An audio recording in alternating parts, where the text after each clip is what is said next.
રાજકોટ મનપા ચૂંટણીમાં કોંગ્રેસની સીટો વધવાના સંકેત મળી રહ્યા છે। ગત ટર્મ કરતા કોંગ્રેસની 8 થી 10 સીટો વધે તેવો માહોલ બની રહ્યો છે। ભાજપના જ નારાજ કાર્યકરો બની શકે છે પક્ષના દુશ્મન। ટિકિટ કપાતા પૂર્વ કોર્પોરેટરો અને કાર્યકરોમાં ભારે રોષ છે, ત્યારે મોઢે મીઠા અને પાછળથી કિન્નાખોરી રાખતા કાર્યકરોથી ભાજપમાં ફફડાટ વ્યાપ્યો છે। કોંગ્રેસનું જોર વધતા ભાજપ છાવણીમાં પણ ચિંતાનો માહોલ છે, ત્યારે નારાજ કાર્યકરો અને નેતાઓ ભાજપનું બગાડી શકે છે સમીકરણ।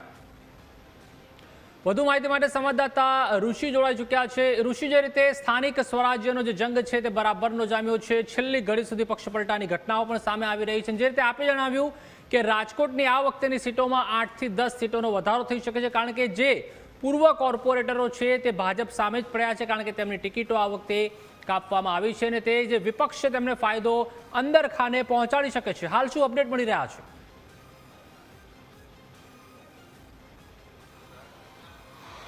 રાજકોટ શહેરમાં ભારતીય જનતા પાર્ટીના હોદ્દેદારોમાં અત્યારે ચિંતાનો માહોલ છે, કારણ કે સ્પષ્ટપણે કોંગ્રેસ અત્યારે જોરમાં જોવા મળી રહી છે।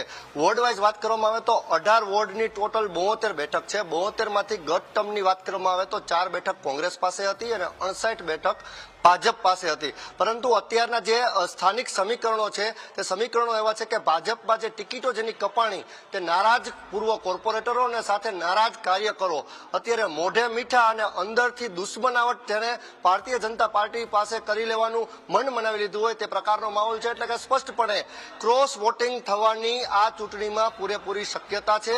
ભાજપના ગઢમાં ગાબડું પાડશે કોંગ્રેસ તેવા સંકેતો અત્યારે મળી રહ્યા છે। ત્યારે વોર્ડ નંબર 16 કે જે જંગલેશ્વર વિસ્તાર આવે છે, જે મકાનોનું ડિમોલેશન થઈ ગયું, તે 300 થી 350 ચૂંટણી કાર્ડ એટલે કે એટલા વોટર્સ છે અને હજુ પણ જે 1358 જેટલા મકાનોને નોટિસ આપવામાં આવી છે, જે ચૂંટણી બાદ મકાનો પડવાની શક્યતા છે। તે તમામ લોકોને ખબર છે કે અમારા મકાનો પડવાના છે।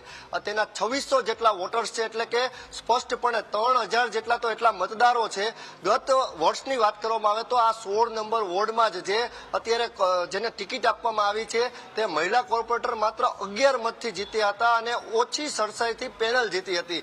એટલે કે ગત ટર્મમાં જેને ઓછી સરસાઈ મળી છે ત્યાં કોંગ્રેસની સીટો આવવાની શક્યતા છે। એટલે કે ગત ટર્મ કરતા 8 થી 10 સીટો કોંગ્રેસને મળશે। સ્પષ્ટપણે સરકાર બનવાની વાત કરવામાં આવે, કોર્પોરેશન બનવાની વાત કરવામાં આવે તો એ ભારતીય જનતા પાર્ટીનો જે ગઢ છે એ ગઢ જ રહેવાનો છે। ભાજપનું શાસન રાજકોટ મહાનગરપાલિકામાં આવશે તેમાં બે મત નથી, પરંતુ ભાજપની સીટો ગત ટર્મ કરતા કપાશે તેવો માહોલ સ્પષ્ટપણે અત્યારે જોવા મળી રહ્યો છે અને કોંગ્રેસનું પલડું અત્યારે ભારે પણ લાગી રહ્યું છે। જી આભાર ઋષિ, સમગ્ર માહિતી સાથે જોડાવા બદલ।